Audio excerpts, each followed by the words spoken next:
Rade, rade, ¿cómo les va la vida nuevamente? Acá estamos continuando con la serie de los pasos para una transformación consciente del individuo y el efecto que genera un individuo que se transforma de esa manera en una sociedad que tanto lo necesita. Ahora vamos a transformarnos. ¿Por qué digo transformarnos? Porque cuando empezamos a aprender sobre estos temas, ya empezó la transformación. Porque eso es tomar conciencia, conocimiento, empezar a tener conocimiento de qué nos vendría bien. Por eso es tan importante asociarnos con personas que conozcan sobre estos temas y que practiquen principalmente, porque hay mucha gente que habla pero no practica. Porque cuando nos acercamos a este tipo de personas se activa en nosotros el proceso natural que nosotros necesitamos activar. Cada uno de nosotros tenemos un proceso completamente individual. Vamos a darle. Revolución psicológica y cultural. ¿Cómo hacemos una revolución psicológica en una sociedad tan condicionada a creencias limitantes estancadas en lo más profundo de su inconsciente y sin siquiera imaginar que están recibiendo instrucciones de un pasado que ya no existe? Vamos a darle. Desprendimiento del ego. Trabajar en la reducción del ego y del apego a las identidades superficiales, promoviendo una visión más amplia y compasiva del ser y de los demás. ¿Por qué? ¿Qué tiene que ver la compasión con el apego a las identidades? Porque en realidad, cuando nosotros hacemos el bien o nos hacemos el bien a nosotros mismos, estamos hablando de nuestra realidad, nuestra verdadera identidad, la identidad auténtica, la que trasciende los conceptos de las máscaras que momentáneamente nos fueron establecidas, aceptamos, creamos, imaginamos, estructuramos, pero fuimos nosotros los que dimos permisos que se establezcan. Está bien, entiendo que muchas de ellas son instauradas desde el principio de nuestro nacimiento, ¿no? Y de ahí en adelante ya se podría decir que hay un cierto tipo de inocencia, pero está el karma, y por karma hemos aceptado de una manera u otra continuar con ese proceso. Por eso que el apego, ¿no? Reducción del ego. ¿Pero qué ego aquí habla? Del ego falso, el ego que está relacionado a esas identidades superficiales que no tienen nada que ver con nuestra realidad como almas eternas. La mente es la que crea esas identidades. La mente, porque tiene el trabajo de sentir, pensar y desear. Entonces todo lo que se procesa como información pasa directamente a través de la mente. Y es la mente la que tiene las sensaciones. La mente termina en su confusión creyéndose que es la identidad original, que es el individuo. Pero la mente no es más que nuestra herramienta y nosotros somos un alma. Cuando nos identificamos con el alma, no es un concepto religioso. Sucede el Sanatan Dharma, sucede la composición natural del alma haciéndose manifiesta, que sería Satchitananda. Sat, eternidad, Chit, conocimiento, y Ananda, felicidad. Eso se empieza a manifestar y empezamos a hablar desde el alma, desde la eternidad, desde el presente constante, desde el conocimiento, del entendernos como almas y desde la felicidad, que es algo natural en nosotros. Vamos a continuar. Revalorización del tiempo libre. Eso lo comprobé yo, pero de una manera impresionante en mi propia vida. Cuando empecé a tomar conciencia de la realidad del alma, el tiempo ya no era algo perdible. Más allá de que tomé también conciencia de que nunca perdía nada, porque todo lo que estaba pasando era un aprendizaje. Nosotros empezamos a tomar conciencia de qué actividades son útiles y aprendemos a descartar cosas que nos hagan distanciarnos de nuestra eterna realidad, nuestro Dharma. Fomentar el uso consciente del tiempo libre para actividades que nutran el cuerpo, la mente y el espíritu, como la lectura, el arte, la naturaleza, la reflexión. La reflexión. Eso sería la base. Las otras van a surgir en relación a la base. ¿Por qué? Cuando nosotros de verdad tenemos tiempo para reflexionar y hacemos una meditación en lo que realmente somos, o sea, desde lo que realmente somos, damos instrucciones a la mente, que es la herramienta. Y ahí empiezan a suceder cosas mágicas. ¿Por qué? Porque empezamos a darnos cuenta qué diferente es nuestra mente cuando es nuestra amiga, no nuestra enemiga que nos condiciona. ¿Entienden? La mente es como una cajita donde se guarda toda la información y uno la utiliza con respecto a la influencia de la propia mente. Por eso es muy importante hacer una verdadera introspección, reflexión, trabajo en lo que nosotros somos. Y no está mal buscar ayuda. Yo me dedico a ayudar a la gente, ¿no? Doy terapias, enseño el Bhagavad Gita, enseño mucho la filosofía de los Vedas, más allá de acá en el canal, ¿no? Entonces es importante que nosotros tomemos esa conciencia de buscar apoyo para que nosotros mismos podamos tener ese tipo de reflexión cada vez más profunda, para que de esa manera mejoremos naturalmente nuestra verdadera revolución, que es la revolución psicológica, la revolución que verdaderamente empieza en donde nosotros tenemos que actuar, no en la parte externa, sino en la interna. Continuemos. Cultivo de la sabiduría ancestral. Integrar en la vida moderna las enseñanzas y prácticas de las tradiciones ancestrales como el yoga, la medicina tradicional y las filosofías orientales. Claro, ¿qué vas a instaurar? Filosofías orientales son la base. El sánscrito es la base de todo conocimiento. Nosotros tenemos que tomar conciencia de que la sabiduría no solo es buena por ser vieja, sino ¿por qué es buena por ser vieja?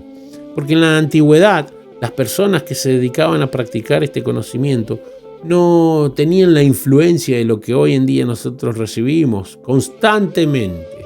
No tenían líderes tan distantes de la conciencia del alma, que se encargaban de distanciarnos más aún a nosotros con un bombardeo constante de distracciones para que podamos transformarnos en la batería que ellos necesitan para maniobrar esta maquinaria, ¿no? Había líderes con un estado de conciencia tan elevado como los yogis, los místicos, y tenían la capacidad de guiar a la sociedad hacia un estado de conciencia.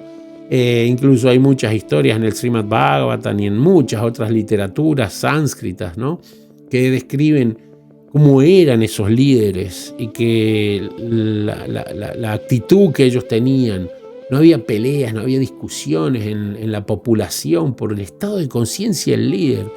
El solo estado de conciencia de los líderes era tan elevado que afectaba sin siquiera necesitar estar presente.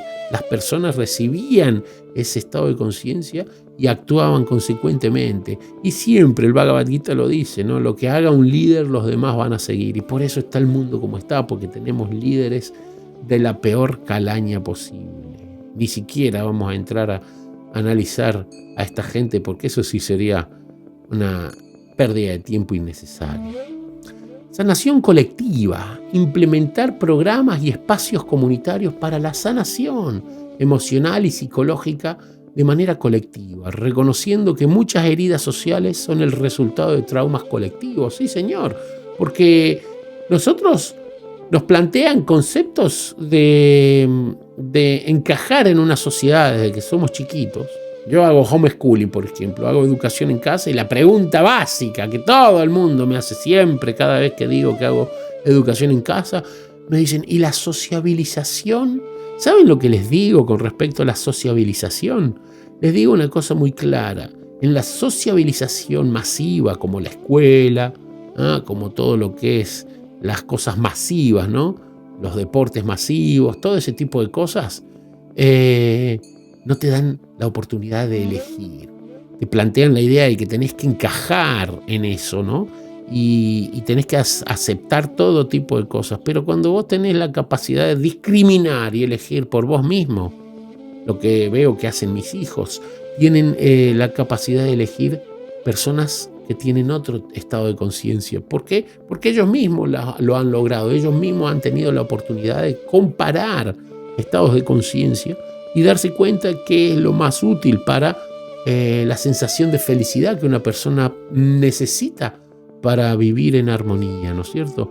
Entonces estos puntos, tener espacios donde las personas hagan sus terapias, meditación, yoga, es esencial, es extremadamente esencial. Cualquiera que quiera tener una comunidad donde se consuma la armonía, la paz, la tranquilidad, tiene que tener este punto como punto, pero súper claro. Es la base de todo, porque desde ahí, cuando nosotros podemos compartir ese estado de armonía, de tranquilidad a nivel comunitario, es muy interesante el resultado que sucede en las comunidades. Teniendo en cuenta de que hay diferentes tipos de niveles de personas en una comunidad. Por ejemplo, tenés 100, 200, 300, 1000 personas, ¿no? Y de esas 1000 personas, habrá 1000 percepciones diferentes de lo que es la meditación, el yoga, pero cada uno tendrá al menos una meta en común, que es participar de esto, y de esa manera todos y cada uno de estas personas van a tener una respuesta específica que se puede trabajar juntos, se puede hablar, y de esa manera ayudarse mutuamente. La comunidad es muy importante si tiene como bases la evolución emocional, psicológica, ¿no? Muchos de estos, también dice algo acá muy simple, ¿no? Muchas heridas sociales son el resultado de traumas colectivos, ¿no? Justamente, ¿no? Todo ese tipo de patrones que les inculcaron a los niños desde chiquititos o en la panza incluso, ¿no? Y que tienen que seguir, ¿no? Un club de fútbol, una nacionalidad, una religión, un status quo, una máscara específica en relación a los demás. Todo eso es una gran ignorancia que le han inculcado a toda la humanidad, ¿no? A nosotros, a todos, porque así funciona. Nuestros padres no eran conscientes, entonces naturalmente recibieron ese tipo de instrucción de sus padres y continuaron el proceso generacionalmente. Y ahí es donde terminan llegando a las terapias y buscando cómo hacer para sacarse todos estos conflictos existenciales, ¿no? 5. Reconexión con la naturaleza. Revalorar la relación con la naturaleza, no solo como un recurso, sino como una fuente de vida y enseñanza espiritual, promoviendo la bioconstrucción, la permacultura, el contacto regular con el entorno natural. Eso, miren, me está trayendo a la memoria cuando vivíamos en Barcelona y mi hija íbamos al supermercado. Teníamos un supermercado, diría 150 metros, pero estos 150 metros había un parquecito chiquitito que estaba lleno de árboles y mi hija debe haber tenido 2, 3 años, ¿no? Eran sus primeros caminatas largas, ¿no? Y demorábamos como 4 horas en ir al supermercado porque la tipa se le ocurría empezar a abrazar a todos los árboles y se quedaba charlando con el árbol abrazada. Y yo alucinando, ¿no? Ahí simplemente paradito y le daba su tiempo. Interesaba. Es más, organizaba la salida del supermercado con ella, consciente. Si teníamos que cocinar a las 12 o a las 1, me iba a eso de las 9 al supermercado porque sabía que íbamos a demorar, no solo de ida, sino que de vuelta. Entonces ahí tranquilo, y era importantísimo. ¿Por qué? Porque ella conectaba con la naturaleza, con los árboles, tenía su comunicación. Y yo tuve la sabiduría, la bendición de tener esos ojos y esa comprensión de que puede que yo no entienda lo que estaba pasando, pero ella lo estaba entendiendo y para mí eso era suficiente, ¿no? Entonces cuando nosotros reconectamos con la naturaleza, puede que el otro que esté al lado no nos entienda, pero cuando nosotros tenemos la oportunidad de conectar, tenemos que valorar eso y tratar de explicarlo si el otro no entiende, porque hay probabilidades que las otras personas no estén en esa frecuencia por tanta conexión con la ciudad violenta y caótica, ¿no? Pero es extremadamente importante, porque cuando nosotros, como dice acá una parte de no solo como un recurso, la naturaleza, no solo como un recurso, sino como entidades vivas a las que tenemos la oportunidad de charlar, aprender, descubrir un montón de cosas que ellos saben y nosotros no. Como siempre, Todo el mundo sabe algo que tú no sabes. Y es parte de un proceso evolutivo el aprender lo máximo posible de todas las personas, porque de esa manera tenés más perspectivas para observar tu propia realidad. La 6, filosofía del aquí y ahora. ¡Buah! Adoptar y enseñar la importancia de vivir en el presente, basándose en principios de mindfulness, el zen, para reducir la ansiedad y el estrés relacionados con el pasado y el futuro. Sí, señor, muy simple. Mucho pasado, mucho futuro, situaciones relacionadas a conflictos de ansiedad y depresión. No tienen nada que ver con la realidad del presente. Y lo que había dicho antes, Sat Chit Ananda, Sat, eternidad, Chit, conocimiento, Ananda, felicidad. Y es muy simple, cuando uno se sitúa en el presente constante, está situándose en la realidad del alma, la eternidad es lo que somos. Entonces la eternidad es el presente constante, está el tiempo de la dualidad del pasado y el futuro no existe. Es una proyección tanto como para atrás como para adelante. Y para atrás nos colgamos en esa sensación de placeres con personas, creyendo de que esa sensación se establece en nuestro presente, pero no estamos en realidad viajando a la relación con la persona, estamos viajando en el tiempo a un pasado que ya no existe. Nosotros la nostalgia la establecemos desde el tiempo en que vivimos aquello que vivimos. El yo nuestro que vivió eso ya no existe. El yo de la otra persona que vivió eso ya no existe. La realidad del lugar a donde lo vivimos tampoco existe. Entonces ninguna de las realidades que nos generan esa nostalgia existen. Nosotros estamos adoctrinados a ese concepto de vivir en la dualidad. ¿Por qué? Porque nos plantearon la idea de que somos un cuerpo material y constantemente hay que adorar al cuerpo material, ¿no? Por eso le festejamos el cumpleaños, ¿no es cierto? Cumplimos un año. Y ese año es la idea del calendario gregoriano que nos han metido en la cabeza, pero en realidad lo que estamos festejando es un año menos de vida. Y estamos acercándonos paulatinamente y en armonía hacia la muerte, que es inamovible, va a sucedernos a todos. ¿Y qué muere? Muere el cuerpo, el alma no muere. Y eso es vivir el presente constante, vivir la conciencia de nuestra realidad como almas eternas y de esa manera trascender este plano material. Es esencial. Desarrollo de la comunidad intencional, crear y apoyar comunidades que compartan valores y objetivos comunes, promoviendo la autosuficiencia, la cooperación y el desarrollo espiritual compartido. Intentar hacer con que la unidad sea más útil que la división, ¿no? Compartir en vez de competir. Cuando nosotros nos distanciamos, hay muchas probabilidades que hayan conflictos. Por eso nos han impuesto tantas formas de separarnos. Y es tan simple unirnos. Tenemos millones de cosas en común en vez de las cosas que nos distancian, que han sido y son totalmente antagónicas con la realidad del alma, ya sea lo que es raza, status quo, economía, nacionalidad, son todas cosas relacionadas a un cuerpo material y a la ilusión de creernos ese cuerpo material. Por eso es importantísimo que desenvolvamos esa conciencia de entender cómo unificarnos para que no tengamos que estar pasando por situaciones muy desagradables que están hechas justamente para distanciarnos y dividirnos. Es esencial que las personas tengan ese estado de conciencia. Desde ahí en adelante es de donde vamos a surgir hacia la verdadera revolución psicológica. Espero les haya gustado, espero les haga bien todo este conocimiento.